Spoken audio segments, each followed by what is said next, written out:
ಶ್ರೀ ಗುರುಭ್ಯೋ ನಮಃ. ಹರಿ ಓಂ. ನಮಸ್ಕಾರ ಸ್ನೇಹಿತರೆ, ನಮ್ಮ ಸುಧ್ಯಾನ ವಾಹಿನಿಗೆ ಆತ್ಮೀಯ ಸ್ವಾಗತ.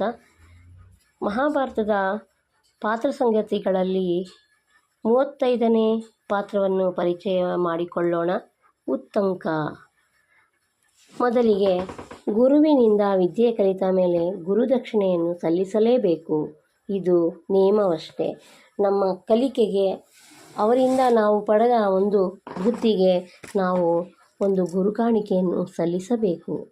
ಗುರುವಿನಿಂದ ವಿದ್ಯೆ ಕಲಿತ ಮೇಲೆ ಗುರುದಕ್ಷಿಣೆ ಸಲ್ಲಿಸಬೇಕಾದದ್ದು ಶಿಷ್ಯನ ಧರ್ಮವಷ್ಟೇ.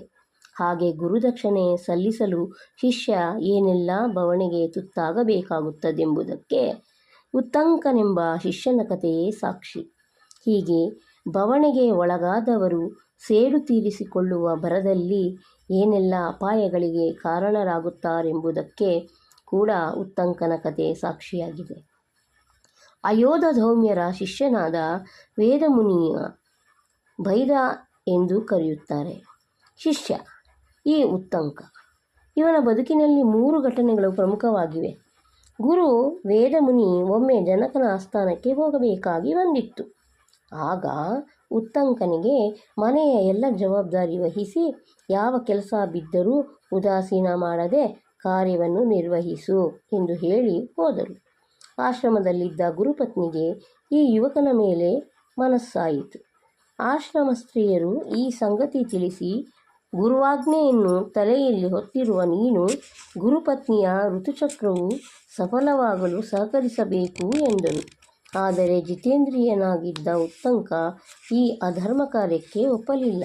2ನೆಯ ಘಟನೆ ಎಂದರೆ, ಶಿಕ್ಷಣ ಮುಗಿದ ಮೇಲೆ ಗುರುದಕ್ಷಿಣೆಯ ವಿಷಯ ಬಂದಾಗ ಗುರುಪತ್ನಿಯು ಪೌಷ್ಯರಾಜನ ಧ್ರುವಸಂಧಿಯು ಹೆಂಡತಿಯ ಬಳಿ ಇರುವ ಅಮೂಲ್ಯ ಕರ್ಣಾಭರಣಗಳು ಬೇಕೆಂದು ಕೇಳಿದಳು. ಆ ಆಭರಣಗಳನ್ನು ತರಲು ಹೊರಟ ಉತ್ತಂಕನ ದಾರಿಯಲ್ಲಿ ಒಂದು ಎತ್ತಿನ ಮೇಲೆ ಸವಾರಿ ಮಾಡುತ್ತಿದ್ದ ಒಬ್ಬ ವ್ಯಕ್ತಿ ಅವನಿಗೆ ಎದುರಾದನು. ಅದು ವಾಸ್ತವವಾಗಿ ಐರಾವತ. ಮೇಲಿದ್ದವನು ಇಂದ್ರ. ತನ್ನ ಗುರು ವೇದರು ಮಾಡುತ್ತಿದ್ದಂತೆ ಉತ್ತಂಕನು ಸಗಣಿ ಗಂಜಲಗಳನ್ನು ಕುಡಿದು ಹೊರಟನು.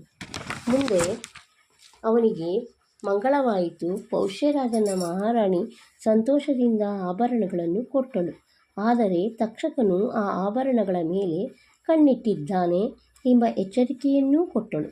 ಹಿಂದಿರುಗಿ ಬರುವಾಗ ನದಿಯ ದಂಡೆಯಲ್ಲಿ ಉತ್ತಂಕನು ಒಂದು ಗೌಪ್ಯ ಸ್ಥಳದಲ್ಲಿ ಆ ಆಭರಣಗಳನ್ನು ಇರಿಸಿ ಸ್ನಾನ ಮಾಡಿ ಬರುವ ವೇಳೆಗೆ ತಕ್ಷಕನು ಅವನ್ನು ಅಪಹರಿಸಿದ್ದ.